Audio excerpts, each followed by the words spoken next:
Hello everyone. आज के segment में हम बात करने वाले हैं how to represent discrete Fourier transform in terms of twiddle factor. अब जब हमने फर्स्ट लेक्चर में इंट्रोडक्शन टू डीएफटी में देखा था कि किस तरह से हम डीएफटी और आईडीएफटी का फॉर्मूला डिराइव कर सकते हैं in terms of exponential coefficient. अब necessity of twiddle factor arises from the fact that अगर हमें कुछ डिफरेंट वैल्यूज इसके फाइंड करने हैं तो every time we have to go for calculating exponential term. Each time let's suppose n 0 से लेके 3 तक है तो मुझे फर्स्ट वैल्यू 0 का यहाँ पर लिखना पड़ेगा, प्लस 1 का लिखना पड़ेगा, 2 एंड सो ऑन। तो ये मल्टीपल टाइम्स इंक्रीज होता जाता है। तो इस वजह से at some part of time complexity बढ़ जाएगा। तो इसको रिड्यूस करने के लिए हम जो फैक्टर यूज करने वाले हैं वो है ट्विडल फैक्टर।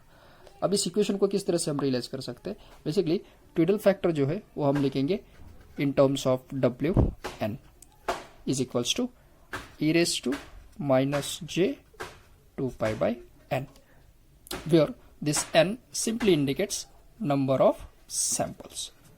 जितने भी सैंपल्स सीक्वेंस में अवेलेबल है वो उसको रिप्रेजेंट करेगा।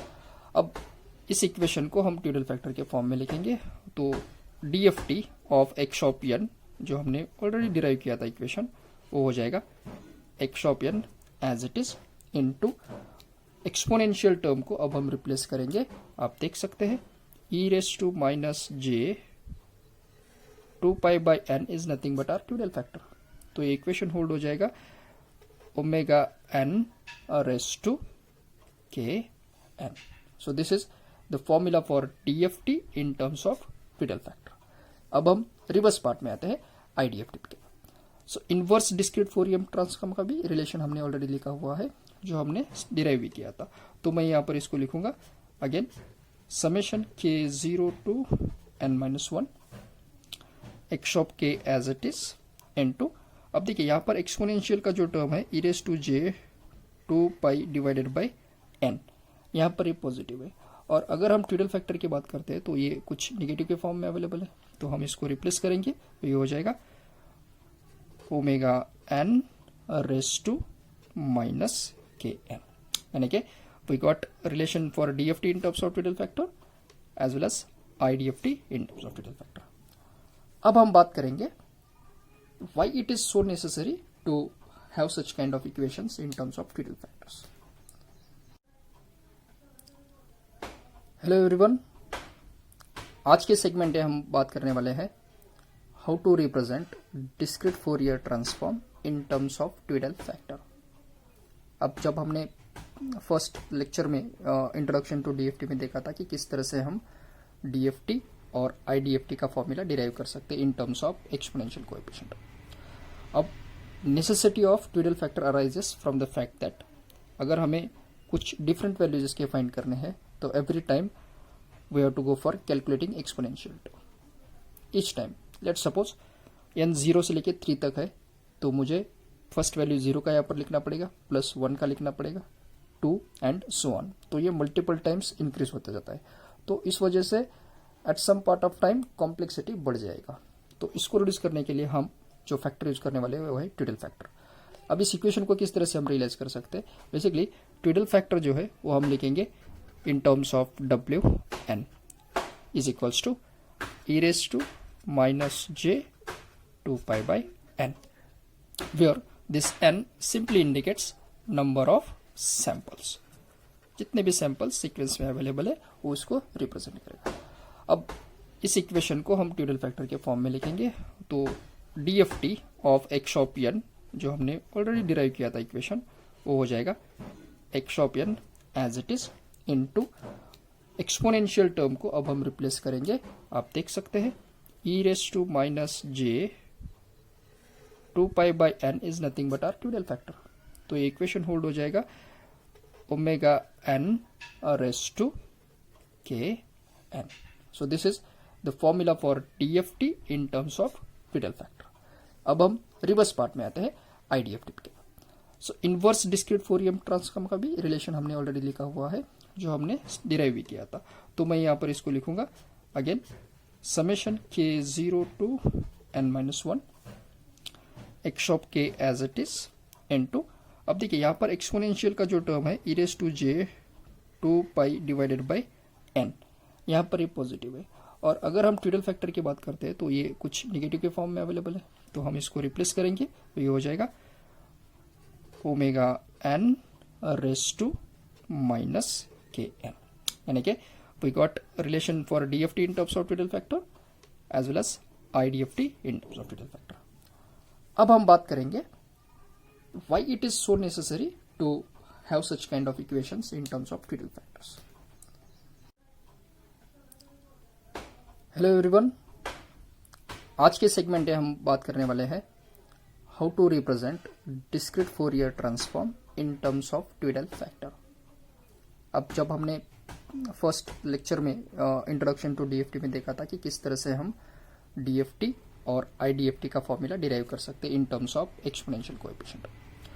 अब necessity of twiddle factor arises from the fact that अगर हमें कुछ डिफरेंट वैल्यूज इसके फाइंड करने हैं तो every time we have to go for calculating exponential term. Each time let's suppose n 0 से लेके 3 तक है तो मुझे फर्स्ट वैल्यू 0 का यहाँ पर लिखना पड़ेगा, प्लस 1 का लिखना पड़ेगा, 2 एंड सो ऑन। तो ये मल्टीपल टाइम्स इंक्रीज होता जाता है, तो इस वजह से at some part of time complexity बढ़ जाएगा।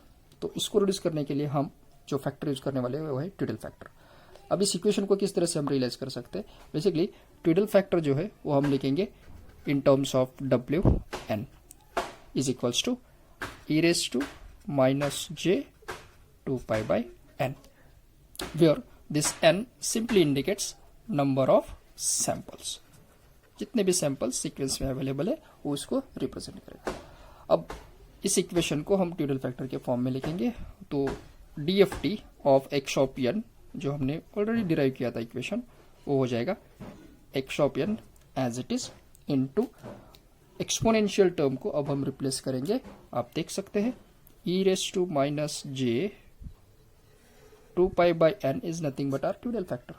तो ये इक्वेशन होल्ड हो जाएगा omega n raise to kn।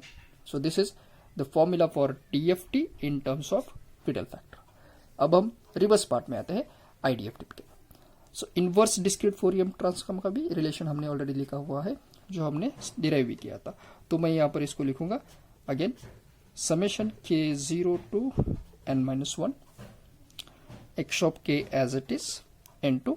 अब देखिए यहाँ पर एक्सपोनेंशियल का जो टर्म है e⁻j 2π डिवाइडेड बाई n, यहाँ पर ये पॉजिटिव है।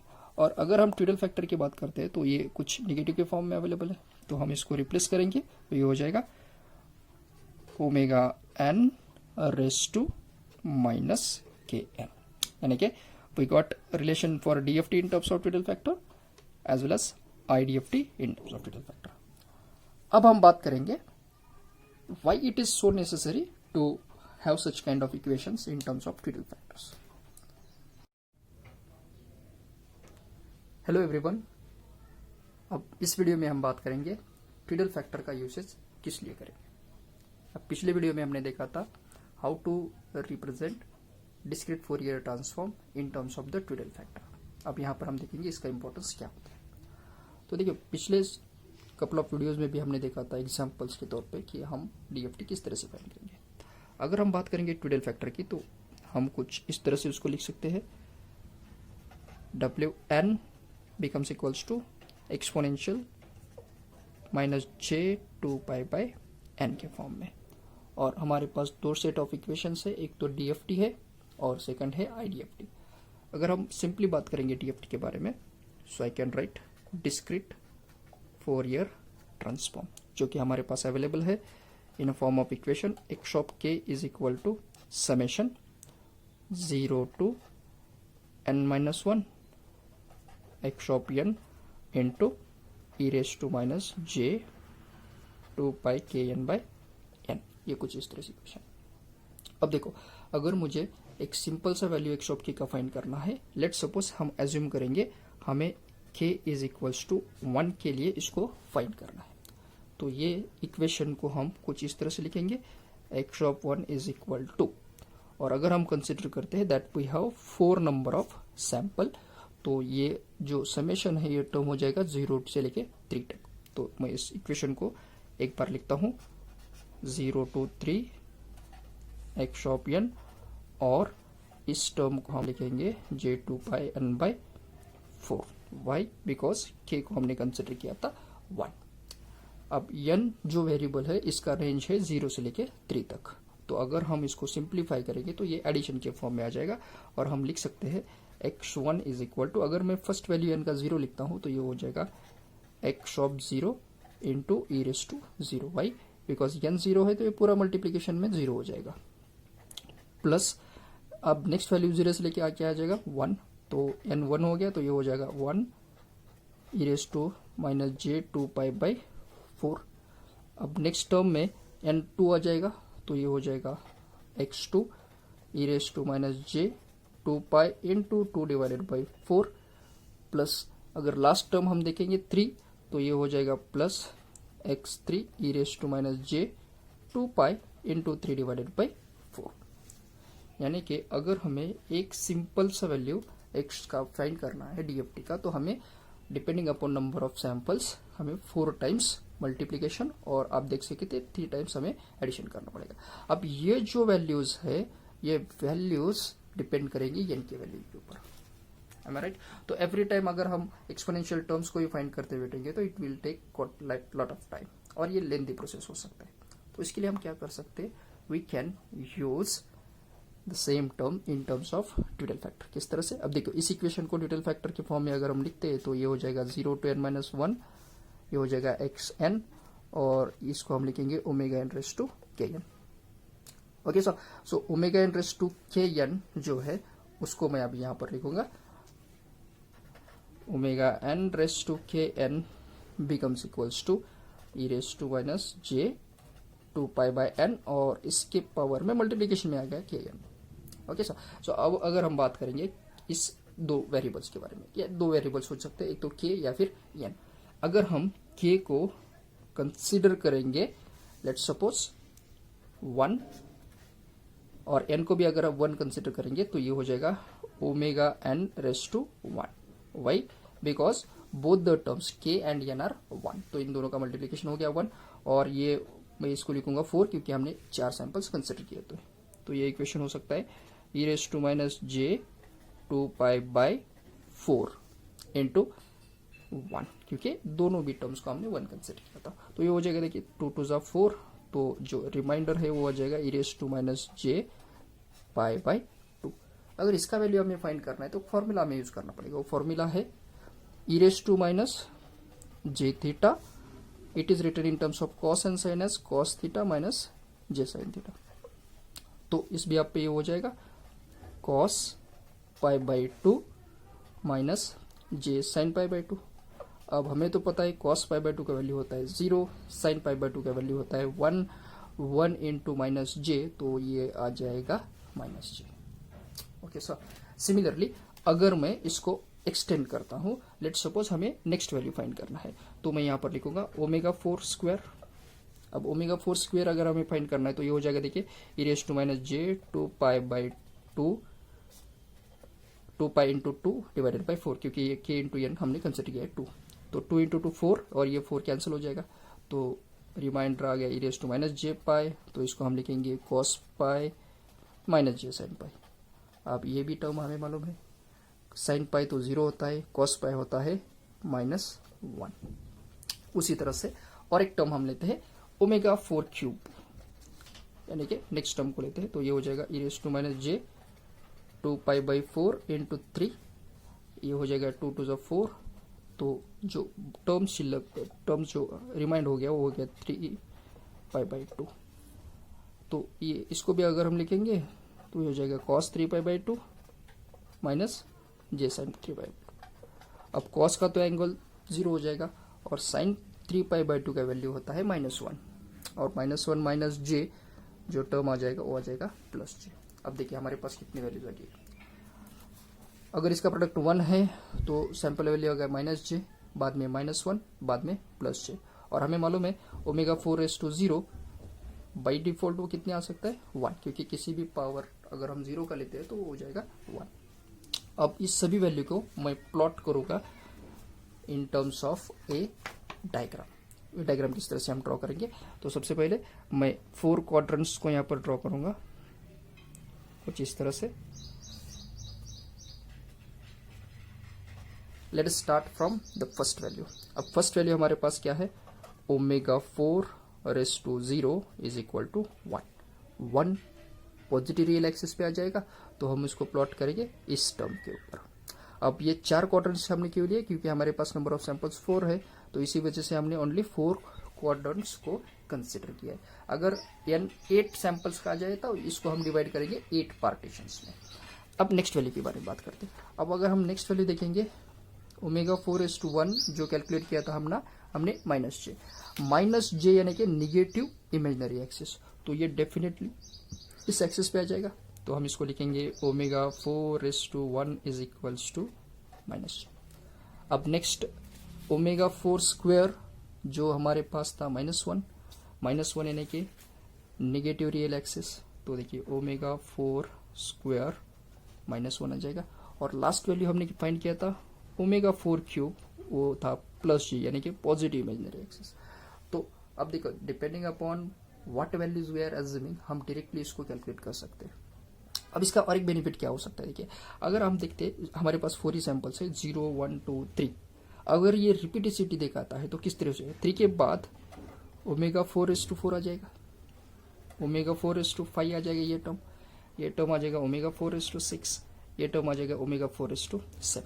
बाद में नेक्स्ट टर्म ओमेगा 4:8, ओमेगा 4:9, ये हो जाएगा ओमेगा 4:10 और ये हो जाएगा ओमेगा 4:11। तो हमें अगर ये 4 टर्म्स वैल्यू कैलकुलेट कर लिए है हमें, तो हमें नेक्स्ट टर्म्स को फाइंड करने की जरूरत नहीं, खाली उसमें नंबर ऑफ सैंपल्स ऐड करना है। तो ये इंडिकेट करता है रिपीटिसिटी। सो बिहाफ ऑफ दैट अगर ये हमें 4 टर्म्स मालूम है तो हम किसी भी एग्जाम्पल को इजीली सॉल्व कर सकते हैं with the help of twiddle factor. अब ये सिंपल सा बात हो गया अगर हमारे पास ओनली 4 सैंपल्स है। अब हम इसको एक्सटेंड करेंगे 8 सैंपल्स के लिए। अगर 8 सैंपल्स के लिए हमें एक्सटेंड करना है तो देखिए मैं इसको ड्रॉ करूंगा अच्छी तरह से। I hope you are getting it. थोड़ा सा लेंदी वीडियो हो रहा है लेकिन ये इंपॉर्टेंट भी उतना ही है। हम इसको फर्स्ट 4 सैंपल्स में डिवाइड करेंगे, अब इसको हम अनदर 4 सैंपल्स में डिवाइड करेंगे। सो टोटल 8 सैंपल्स का ये कुछ क्वाड्रेंट्स हो जाएगा। अब देखिए 4 को इस तरह से डिवाइड किया, 8 को डिवाइड करना है तो मुझे कुछ इस तरह से इसको डिवाइड करना पड़ेगा। एंड वन मोर सेगमेंट यहां से हम ऐड करेंगे this way, like this one. अब टोटल 8 क्वाड्रेंट्स हमें मिल सकते हैं। यहां पर मैं लिखूंगा वी हैव टोटल 8 सैंपल्स। अगर 8 सैंपल्स है तो ट्विडल फैक्टर को हम लिखेंगे ओमेगा 8 पावर के फॉर्म में। तो सबसे पहले स्टार्ट करते हैं ओमेगा 8:0।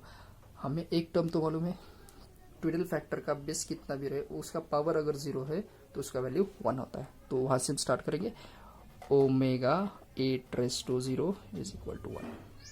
अब देखिए इसको रोट आउट किस तरह से किया था हमने स्टार्ट किया था 0 1 2 3, राइट, 0 1 2 3। उसी तरह से हम इसको भी लिखेंगे। इसको किस तरह से, अब ये 0 है ओमेगा 8:0, तो ये हो जाएगा ओमेगा 8:1, ये हो जाएगा ओमेगा 8 स्क्वायर, ये हो जाएगा ओमेगा 8 क्यूब, ये हो जाएगा omega 8:4, omega 8:5, omega 8:2। So it simply indicates the first sample value will be 1. अब हम बात करते हैं ओमेगा 8:1 को किस तरह से फाइंड करें। अब देखिए ओमेगा 8:1 जो है उसका अगर हम एंगल देखते हैं तो ये एंगल 45 डिग्री का है, यानी कि cos 45 और sin 45 आ जाएगा। और हमारे पास 2 टर्म्स आते हैं, हमने एक्सपोनेंशियल टर्म में भी किया था cos थीटा प्लस और माइनस j sin थीटा। अगर यहाँ पर हम बात करते हैं तो मैं ओमेगा 8:1 को किस तरह से लिख सकता हूँ। देखिए एंगल 45 डिग्री का है तो ये हो जाएगा cos 45 रियल में, और हम अप्रोच कर रहे हैं निगेटिव एक्सिस की तरफ, इमेजिनरी एक्सिस की तरफ, तो ये हो जाएगा माइनस j sin 45 डिग्री। अब ये 2 टर्म्स तो हमें मालूम है, cos 45 विल बी 1/√2 और sin 45 भी 1/√2 होता है, तो हो जाएगा j/√2। Okay, now omega 8:2 it is on negative imaginary axis, तो इसका वैल्यू फिक्स्ड हो जाएगा, दैट बिकम्स -j। अब अगर ओमेगा 8⁻³ की बात करते हैं तो देखिए नेगेटिव रियल एक्सिस है और नेगेटिव इमेजिनरी एक्सिस है, यानी कि दोनों टर्म्स ओमेगा 8⁻³ की आ जाएगी नेगेटिव, तो ये हो जाएगा -1/√2 -j/√2।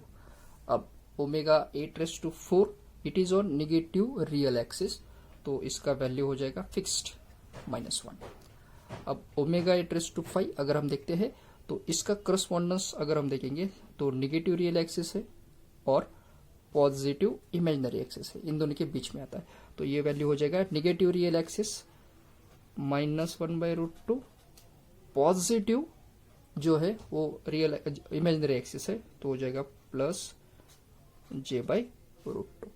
अब omega 8�6 it is on positive imaginary axis, तो ये हो जाएगा +j, और omega 8�7 it is in between positive real axis and positive imaginary axis, तो ये हो जाएगा +1/√2